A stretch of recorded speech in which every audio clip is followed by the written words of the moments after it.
Kalau dibilang mahal sih pasti mahal ya, namanya desain tuh Jangan pasti bahas harga dulu. mahal. Bayar sendiri anjir. Iya sama. Yang nonton ini kalian intinya bukan nakut-nakutin. Baiklah, Ini udah tapi mulai ya by bosen the way gitu. ya. Hah? Ini udah mulai by the way ya. Terus gue jawab yang benar gimana, Joy?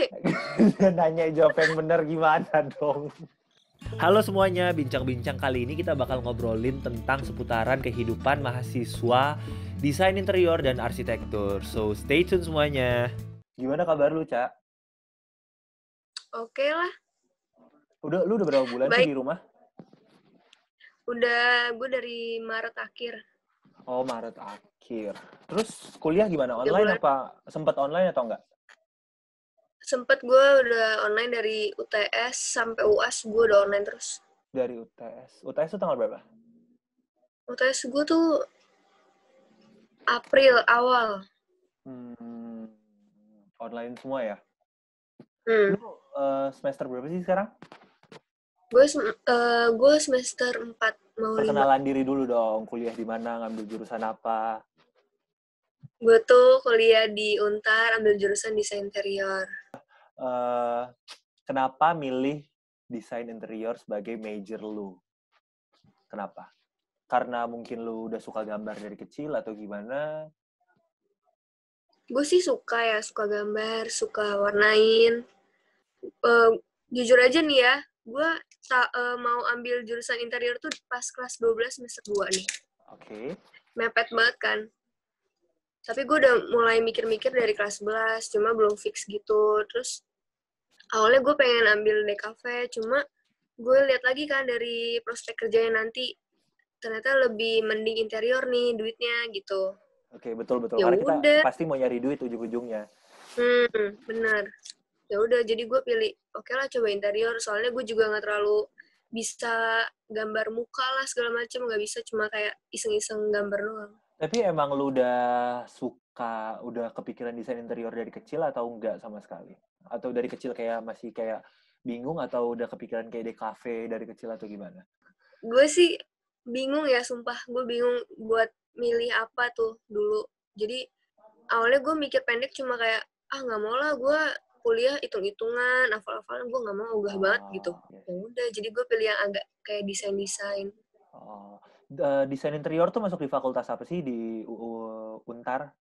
Kenapa gue ingat universitas sebelahnya? Untar.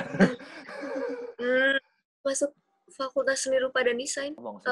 Kan FSRD nih. FSRD itu ada 2 isinya, desain interior sama DKV gitu. Oh. Satu gedung tuh. Satu gedung tuh. Soalnya berarti arsitek sama desain interior tuh beda fakultas ya? Beda. Kalau arsitek itu maksudnya teknik. Di Untar ada landscape nggak? Enggak. Kalau di sini soalnya tuh landscape, interior, sama arsitek tuh satu school of design. Nah, lu kan udah masuk 5 semester, udah mau masuk 5 semester tuh di situ. Enjoy nggak sebenarnya? Awal sih pasti gak enjoy ya, shock gitu kan. Soalnya udah tiba-tiba tugas banyak lah. Berubah banget ya? Waktu tidur jelas. Berubah banget ya dari SMA ya? Berubah banget. Terus lama-lama gue kayak, anjir mau sampai kapan nih gue, ntar kan yang ada tertekan ya kan. Terus gue mikirnya gini, gue tertekan gak sendiri kok, bareng teman-teman gue yang lain. Jadi gue kayak, ini mah tertekannya bareng-bareng, kenapa harus gue sendiri yang merasa lebih tertekan gitu. Terus gue mikir juga kayak, gue udah masuk nih kuliah, masa gue sia-siain, mahal lagi kan bayarnya desain gitu. Jadi gue mau nggak mau enjoyin aja gitu. Bisa lu bilang lu enjoy ya sebenarnya ya, walaupun banyak tekanan dan stres ya. Tadi lu ngomong masalah tugas-tugas lu yang salah satu yang bikin stres juga kan. Boleh diceritain nggak? Sebenarnya tuh tugas-tugas di desain interior Untar tuh gimana sih sebenarnya? Karena kalau gue cerita dikit, kalau di arsitektur di sini, jadi sebenarnya kita tuh cuman ada 2 tugas besar. Tapi kita disediain kayak tugas mingguan yang terserah kita mau kerjain atau enggak, pokoknya pada tugas besar nanti tuh yang tugas pertama 40% sama tugas 60% itu harus ada. Jadi terserah kita mau nyicil atau enggak. Jadi kalau nggak nyicil ya udah pusing sendiri. Kalau nyicil ya tetap aja. Kalau dilihat sama gurunya revisi ya tetap aja revisi. Jadi antara gimana ya gitulah pokoknya. Tapi berarti lu kalau setiap pertemuan kelas gitu tugasnya cuma buat nyicil buat nanti? Iya. Kalau gue tuh beda. Gue tuh sekali kelas itu pasti ada satu pelajaran yang dipelajari lagi baru banget gitu. Terus habis itu minggu depannya baru dikasih deadline tugas gitu. Jadi setiap kelas itu pasti ada tugas masing-masing. Itu yang buat UTS. Nah, setelah UTS itu gue baru semua pelajaran kayak nyicil buat nanti dikumpulinnya pas UAS gitu. Oh, iya, maksudnya kayak jadi tugas yang mingguannya itu membangun tugas yang besar. Tapi yang unitnya benar-benar berurusan dengan arsitektur itu, yang berurusan dengan desain, rata-rata sih tugasnya kayak gitu, cuma 2 besar, tugas mingguannya untuk membangun tugas yang besar. Ngerti. Gue mau lanjutin lagi nih, kalau tugas, ujian lu ada ujian nggak? Ada gue ujian pasti lah. Kalau di gue tuh nggak ada ujian, jadi di gue tuh tugas. Lu nggak ada? Project akhir itu, tugas akhir itu. Ada satu. Jadi pas UAS itu lu tinggal ngumpul? Kita nggak ada UAS. Kita nggak ada jadwal UAS. Jadi kumpulinnya online. Kalau sekarang online, kalau misalnya face to face kita presentasi biasanya. Iya, gue juga ada tuh kayak gitu, presentasi. Kecuali, kan jadi kalau di kita nih, nah kalau di lu berapa deh? Kalau di kita tuh 1 semester tuh maksimal ngambil ya, atau gimana? Gue nggak tahu maksimal atau gimana. Pokoknya kita yang ditentuin biar sesuai on track, sesuai waktu, 4 unit per semester. 4 mata kuliah. Kalau lu? Kalau gue tuh kayak disiapin gitu. Jadi per semester gue harus ambil 20 SKS nih. Nah, di situ ada mata pelajaran yang harus diambil. Jadi kayak udah ditata sama dianya gitu. Kita juga udah ditata, tapi terserah kita sih mau ngambil atau enggak. Kalau kita nggak ngambil, biasanya mundur. Berarti aturan 3 tahun selesai, mundur jadi 3,5 atau 4 tahun jadinya. Kalau di gue arsitek 3 tahun doang. Oh iya. Lebih enak lu dong. Iya, tapi nggak bisa jadi langsung arsitek. Di sini arsitek harus 5 tahun total belajarnya. Jadi harus sampai master. Nah, ujiannya gimana kalau lo? Kalau gue tuh ada satu unit yang kayak semester ini, ngebahasnya tuh tentang konstruksi, tentang material-material konstruksi. Nah, itu emang ada ujiannya. Khusus gitu? Khusus unit itu tok. Tapi, karena ini kita dijadiin online, ujiannya ditukar menjadi portofolio, jadi tugas lagi. Jadi gue semester ini benar-benar nggak ada ujian sama sekali. Nah, kalau lu gimana? Kalau gue tuh pasti ada ujian akhir gitu kan. Gue jelasin yang satu pelajaran yang penting aja ya, kayak desain interior nih, namanya desain interior. Desain interior 3. Kalau dulu tuh jadi kayak dibagi-bagi. Desain interior 1 gue rancang apartemen, yang 2 itu rumah tinggal. Desain interior 3 yang sekarang ini yang gue baru selesai itu ngerancang toko.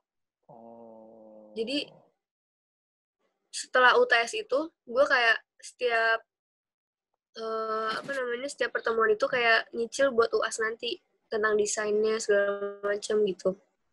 Terus jadi, baru deh nanti pas UAS difoto doang. Doang. Di-scan. Nah, ujiannya itu tuh ujian hari H atau lu siapin tinggal bawa pas hari H ujian? Tinggal bawa pas hari H ujian. Oh, tinggal bawa pas hari H ujian. Jadi bukan di tempat gitu lu gambar gitu ya? Enggak, bukan. Tadi lu sempat bahas tentang harga mahal. Kuliah desain itu mahal. Boleh nggak sharing? Siapa tahu ada yang nonton nih, anak-anak Camaba, desain interior. Alat-alat yang paling sering dipakai, yang kudu mesti punya, anak-anak interior punya tuh. Terus aplikasi yang udah lu pakai, yang sedang lu pakai sampai sekarang. Apa aja? Jadi kalau dibilang mahal sih pasti mahal ya, namanya desain tuh pasti bahas mahal. Harga dulu. Ya. Ceritain tentang alat-alatnya, kisaran harganya gitu-gitu.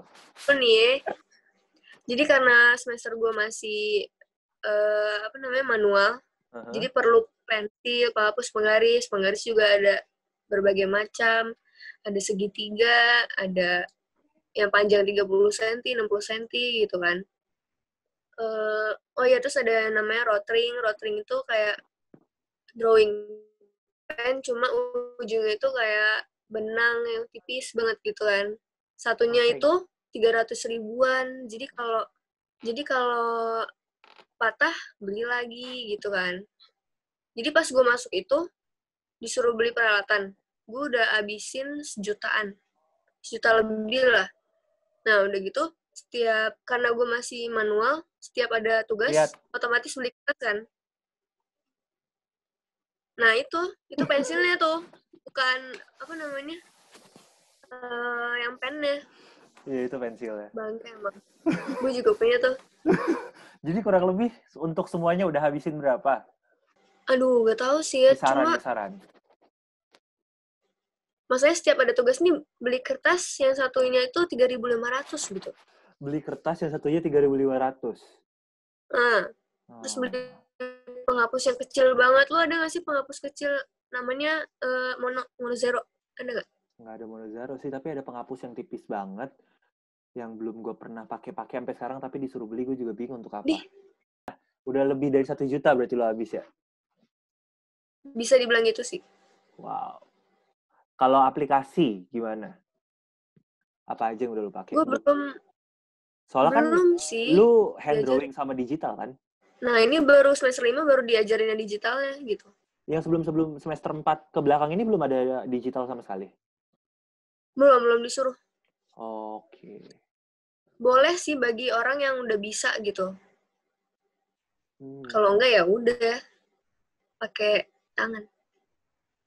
Tapi berarti tetap harus diharusin tangan ya. Soalnya gue juga sama sih semester 1 ini kayak lu boleh masuk submit gambar digital lu, tapi tetap harus tangan tuh yang kayak harus tetap lu submit. Mendingan nggak ada digital daripada nggak ada gambar tangan. Biar kita bisa manual kan nanti ya. Iya. Kalau gue di sini baru 1 semester nih, udah make Autodesk Formit. Itu dari awal tuh? Itu dari awal. Dari minggu pertama udah langsung diajarin Autodesk Formit.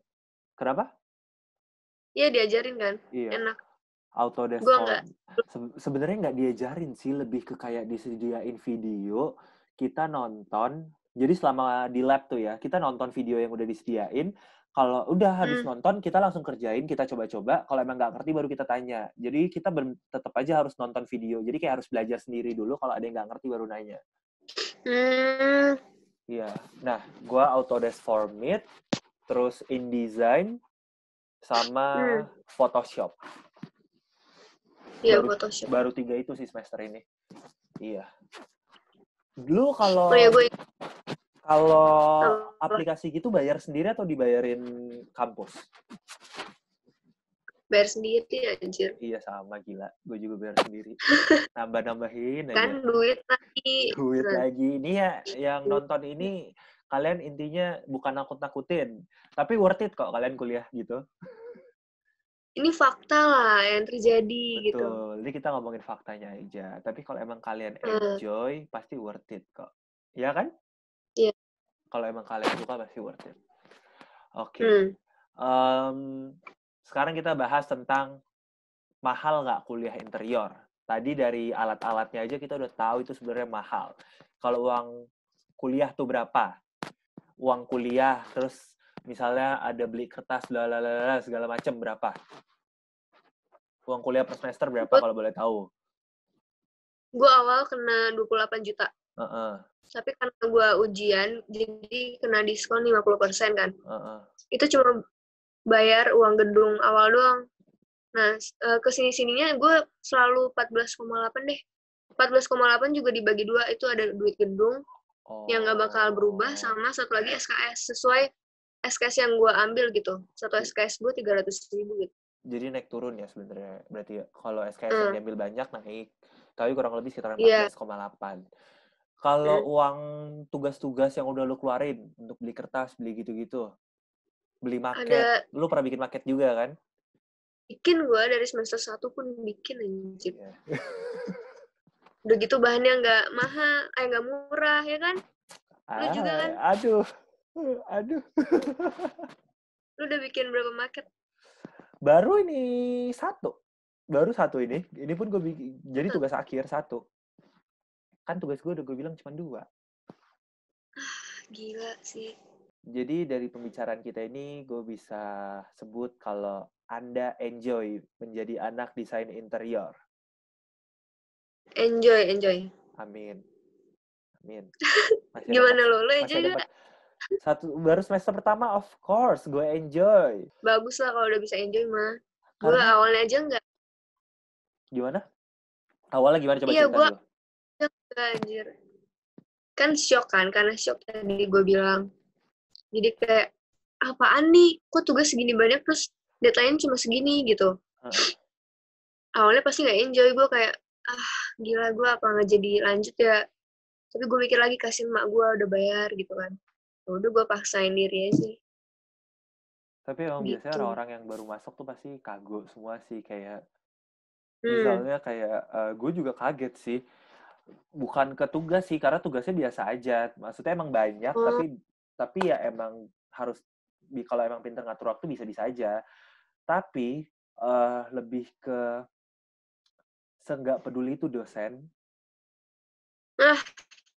Terus dosen sini tuh terlalu mengencourage. Jadi even kalaupun hasilnya jelek tetap di-encourage, tapi habis di-encourage direvisi, habis direvisi di-encourage lagi. Jadi misalnya bilang, kamu pasti bisa, kalian pasti bisa, tenang aja, kalian nggak sendiri. Terus dilihat hasil desain, direvisi, habis direvisi, di-encourage lagi, tenang aja, kalian nggak perlu pusing. Kayak misalnya masalah material waktu itu, material market. Kalian nggak perlu milih material-material yang mahal-mahal, yang ribet-ribet. Tapi kalau materialnya jelek, pasti dikomenin juga kan? Gitu makanya. Jadi sama aja ya? Sama aja makanya. Maksud gue ngapain lu encourage gitu? Yang gue punya sih nggak galak. Dosen sini sih nggak galak karena mereka nggak peduli kayaknya. Kalau emang lu mau belajar ya udah. Kalau nggak mau ya udah. Kalau gue nih ada juga yang nggak peduli gitu kan. Tapi ada juga nih di matkul penting gue. Gue diajarin berulang-ulang setiap masuk pelajarannya tuh dari awal sampai akhir. Minggu depannya dari awal sampai akhir kayak diajarin kayak anak TK aja gitu. Bagus sih, bagus. Cuma enak aja.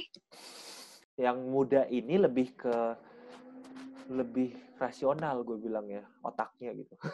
Kalau yang tua ini, yang idealisnya setengah mampus. Pasti sih ya, yang kalau udah tua kayak gitu. Kalau udah tua tuh kayak gitu emang pusing gue. Gue ada tuh dosen umur udah 60-70-an lah. Sampai semua orang panggil dia kungkung tuh. Oh, yang lu share. Iya. Yang lu share. Masih diajarin sama dia emang ya? Udah enggak. Tapi matanya masih banget loh, sumpah. Dia nggak setua kungkung lu sih. Dia nggak setua kungkung dosen lu sih. Dia nggak. Dia kayaknya masih lebih muda dikit. Cewek. Oh, cewek. Cewek. Enggak, maksudnya banyak banget deh sifat-sifat dosen. Iya. Dosen tuh beragam. Ada yang baik, tapi ngeselin. Ada yang baik, tapi tiba-tiba ngasih nilainya pas-pasan. Ada yang banyak mau juga, nggak jelas. Ada yang banyak mau tapi nggak jelas. Aduh. Nah, hal atau momen yang paling lu inget, yang paling membuat lu enjoy atau yang membahagiakan buat lu selama kuliah? Gimana ya? Yang gue inget aja ya, kalau yang enjoy mah gue enjoyin sumpah. Iya, oke. Yang lu inget, yang gue inget tuh, yang paling berkesan nih kalau kayak gue setiap begadang tuh pasti selalu ngeluh kan. Oke. Kayak kapan nih selesai, sampai gue kelayangan, tapi begadangnya bareng-bareng teman, jadi gue nginep. Gue selalu nginep dah kalau ada tugas besar segala macem. Jadi begadangnya kan bareng, oke lah. Kalau jadi kayak lebih termotivasi gitu ya. Nah, terus kalau ada yang bingung juga minta diajarin gitu kan. Nah udah gitu, kayak gini nih sekarang gue libur udah berapa bulan gue dari Mei. Baru bentar sih, cuma bosen banget dah anjir. Gue mending begadang daripada gini anjir. Mending begadang. Jadi sebenarnya justru begadang itu yang momen yang malah bikin lu enjoy ya, yang selalu berkesan buat lu ya. Iya, walaupun agak capek juga, tapi kayak, enak dah, begadang. Kayak ngerjain sesuatu daripada bosan gini, anjir, Daripada kayak bosen nggak ada gitu ya. tujuan ini. Ya, mendingan lu kerja tugas gue aja gimana? Nggak bisa. Nah, Emang nih, enjoy gak sih? kenapa? Enjoy dong, sebenarnya enjoy. Tapi paling pusing tuh Tapi kan kalau kayak udah, tugas lu gila kenapa? gitu. Tapi, Kan udah pakai bahasa Inggris. Nah, ya kan? iya, Pusing kan? pusing sih sebenarnya. Tapi lebih ke enjoy, tapi jatuhnya insecure. Jadi dikit-dikit nanya kakak gua. Karena saya Ah, gampang panas gitu ngeliat model temen tuh kok keren-keren gitu kan. Akhirnya ya udah gue tanya. nggak bakal puas sama desain sendiri ya nggak sih? Iya, nggak Kayak bakal ngerasa, puas. Iya, bener banget. lu tuh setiap ada tugas itu dijelasin nggak sih pakai material apa aja, ukurannya berapa gitu-gitu. Dibebasin ke kita sih rata-rata. Tapi disuruh jelasin gitu juga. Iya, tapi biasanya kalau kita disuruh pakai scale kalau nggak ditulis persyaratan, biasanya kita dikasih satu PDF yang isinya tentang persyaratan-persyaratan yang harus dikumpulin apa aja. Kalau nggak ditulis scale-nya, bebas ke kita mau pakai scale berapa, tapi harus kita tulis. Terus kalau disuruh pakai scale ya kita ikutin scale-nya mereka. Kalau misalnya kita cuman boleh submit, kita cuman boleh kumpulin 5 lembar A3 ya maksimal 5 lembar A3, nggak boleh lebih dari situ, nggak boleh kurang dari situ. Biasanya rata-rata kayak gitu sih. Nah, ngomongin revisi, perasaan lo kalau direvisi itu gimana? Capek banget lah pasti. Kalau Gue gue mikir langsung. awalnya nih gue dulu aja ceritanya. Baru habis itu lo. Kalau gue awalnya tuh minggu-minggu pertama kesel, malu, iya kesel sama malu, terus kayak Malu sih. udah kesel sama malu, terus desperate. Kayak, ya ampun, putus asa. Kayak gue ngerasain udah bagus, kenapa tetap direvisi. Jadi, Terus malunya tuh karena di depan anak-anak lain. ngomongnya, dosen ngomong di depan anak lain gitu. Iya. Jatuh dong lu langsung. Iya, cuy. Gila. Tapi Sama. banyak kan, gak lu doang kan? Iya, tapi kalau namanya juga ngebandingin diri sama anak-anak lain kan skills yang lain gue ngerasa jauh lebih bagus daripada gue, ya makin jatuh lagi kan makanya. Iya. Gila. Tapi ya sampai gue berada di posisi dimana kalau kita bisa dapetin feedback itu sebenarnya kita bisa nih kalau kita mau nanya ini gimana progresnya udah cukup bagus belum, saya udah on the right track nggak atau gimana, kita bisa nanya ke dosen. Kalau kita nggak mau juga nggak apa-apa, makanya di sini nggak ada pemaksaan. Gue nggak mau ngumpulin waktu itu, nggak mau nanya. Hah? Sumpah. Terus gue pikir kan, gue udah bayar mahal, terus kakak gue juga ngomong, terus ujung-ujungnya lu dapet jelek, lu nggak dapet apa-apa, gimana cerita coba. Terus gue mikir, ya udahlah ya, toh ujung-ujungnya ya, kan emang gue bayar mahal untuk gue belajar, bukan untuk gimana-gimana. Gue belajar ya emang from the scratch gitu, kayak emang gue nggak punya skill gitu atau gimana, ya udah gitu, nggak usah malu gitu sama anak-anak lain kan. Terus udah akhirnya gue nanya aja, dari yang tadinya gue kumpulin cuman pertama, yang maksudnya ngasih tanya ke dosen tuh akhir-akhir biar orang-orang lainnya udah nggak denger semua. Nyampe akhirnya gue yang pertama. Yang penting selesai aja udah pokoknya gue yang pertama. Nah, kalau lu gimana? Lu satu kelas gimana? Berapa anak? Kalau gue satu studio itu kurang lebih 25. Agak private ya. Kalau gue 40, enggak, 60, cuy. Banyak banget. Gila emang? Ya? Banyak banget. Makanya setiap satu studio itu ada dosen utama sama apa 40? beberapa dosen. Gue nggak nyampe 40, tapi sekitar 25 sampai 30. Nggak nyampe 40. Gue 60, men. 32 kalau nggak salah paling banyak. Tapi 25 sampai 32 lah, nggak mungkin lebih dari 32. Gila. 40. Lu berapa dosen 60. Satu studio 2. Kalau gue bisa sampai 5. Jadi kayak dibagi kelompok lagi sesuai dosen pembimbing gitu. Nah, kalau lu gimana coba? Kalau direvisi perasaan? Kalau gue tuh revisi perasaannya? Perasaannya kalau kesel aja gitu, bawaannya kesel gede, kayak anjir masa selama ini gue udah habisin waktu gue, udah gak tidur berhari-hari, masa hasilnya gini sih gitu. Ya iyalah, gila. Gue kebanyakan revisi tuh di yang pelajaran hukum tuh, warnain sama tentang kreativitas lah. Sebenarnya agak gak penting, cuma mungkin pentingnya dalam mencari warna kali ya. Ini sama ini jadinya apa gitu. Seru sih, cuma enak lah kalau disuruh revisi mulu. Cuma gue mikir, ya udahlah gue mau nggak mau jalanin anjir, kalau gue kabur berarti gue cukup gitu. Iya betul. Nah iya sama, betul. Iya. Iya. Gue mikir kayak kalau misalkan di tugas kayak intinya gitu, terus gue mikir kayak di kerjaan lebih keras daripada ini gitu. Berarti dia nih lagi ngelatih batin gue nih gitu. Tapi kalau direvisi tuh kayak satu persatu maju ke meja dia, jadi nggak satu studio denger atau gimana? Soalnya kalau gue tuh satu studio denger. Gue satu-satu maju. Jadi bebas gitu, jadi yang nggak maju tuh bisa ngapain aja ya? Kayak lagi berisik nih kelas. Nah, gue daripada ada yang liatin gue gitu kan, ya udah gue maju aja gitu. Tapi ada juga temen gue yang nggak mau yang namanya asistensi kan, dia dicek lagi gitu. Ada aja yang nggak mau, cuma ya gitu, jadinya jelek gitu. Gak sesuai yang dia mau gitu. Kalau lu ngomongin satu-satu ya? Iya. Gak enak sih anjir. Sangat tidak enak.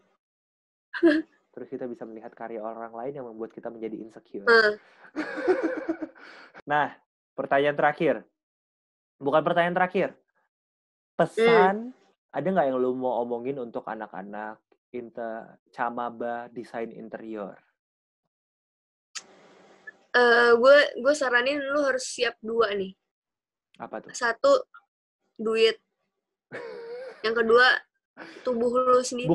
Bukan mental dulu ya, duit yang harus disiapin dulu. Sumpah, duit perlu banget, anjir. Duit tuh perlu banget. Duit perlu banget. Makanya itu. Yang kedua nih mental. Tubuh lu. Mental, buat tidur, gak ada waktu.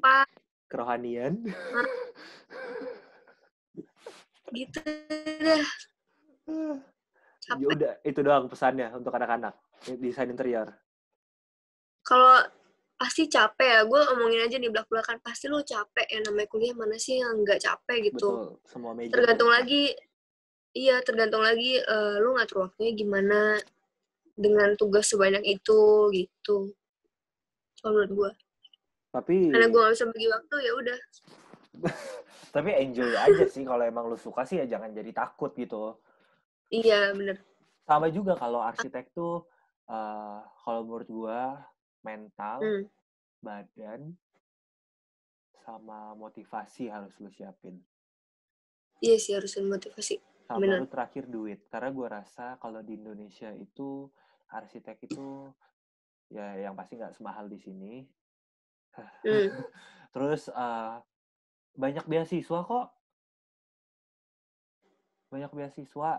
Terus kalau emang lo mau masuk interior atau arsitektur atau desain yang lain, gak usah takut lo gak ada duit atau gimana. Pasti ada jalannya, percaya. Iya kan? Asalkan lo udah yakin sama diri lo sendiri, lo berdoa. Intinya lo yakin sama diri lo sendiri, lo mau berjuang, lo berdoa, itu pasti ada jalannya. Pasti ada jalan sih, benar-benar. Entah dari beasiswa, entah dari duit siapa, entah dari gimana. Pokoknya ceritanya, pokoknya lu bisa aja tuh dapetin gelar itu. Asalkan lu serius dan mau bertanggung jawab. Harus tanggung jawab. Itu tuh. Yang ada di otak gue tuh, setiap gue kayak, gue nyerah aja deh. Anjir, tapi mak gue udah susah cari duit gitu. Betul. Jadi ya, pokoknya balik lagi, kalau emang kalian enjoy, kalian bakal ini deh. Tapi belum, dan gak pasti, belum pasti yang masuk desain itu hanya orang-orang yang punya skills. Karena sejujurnya saya tidak punya skills untuk menggambar. Bener banget. Itu nyata sih. Gue aja kaget lu ambil itu. Itu nyata sekali. Nyata sekali. Mungkin emang agak susah, tapi asalkan lu mau latihan pasti bisa. Ya kan? Asalkan kalian mau latihan. Banyak orang yang kaget gue ngambil arsitek. Iyalah. Kan namanya juga kita kuliah pasti kita belajar hal baru ya sih. Betul. Sama seringin banyak referensi, lihat-lihat referensi. Lihat-lihat referensi, Pinterest jadi temen lu kalau kata kak gue. Bener banget anjir. Bener. Soalnya kalau lu lagi blank stuck gak mau desain apa-apa, ya udah anjir gak bisa jalan. Betul. Yang tadinya gue nggak punya account Pinterest, gue jadi punya account Pinterest. Sama. Sumpah. Yang tadinya tuh gue bener-bener, apaan sih Pinterest nggak ada entah banget, isinya cuma foto-foto. Iya, sekarang bener-bener. berguna. Berguna banget, kalau nggak ada dia gue udah kayak, udah anjir, gimana sekarang dikit-dikit, ya? cek Pinterest. Bener banget. Gila sih itu. Semua anak desain memahami, anjir. Semua anak desain memahami. Terus time management sih itu penting banget untuk orang-orang yang mau masuk banget. Major kita ini. Oke. Itu aja. Oke. Thank you Caca untuk ngobrol-ngobrolnya pada malam hari ini.